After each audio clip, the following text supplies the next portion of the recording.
I found that nothing in life is worthwhile unless you take risks. Nothing.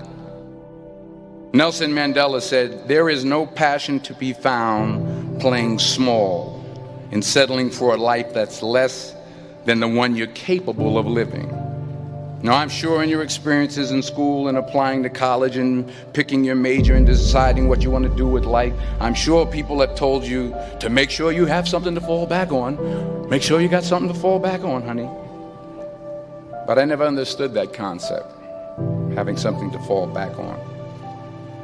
If I'm going to fall, I don't want to fall back on anything. I want to fall forward.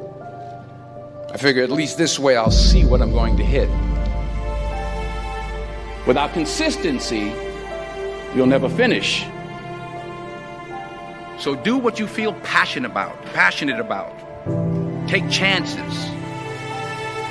Don't be afraid to fail. There's an old IQ test was 9 dots, and you had to draw 5 lines with a pencil within these 9 dots without lifting the pencil. The only way to do it was to go outside the box. Don't be afraid to think outside the box. Don't be afraid to fail big, to dream big. But remember, dreams without goals are just dreams.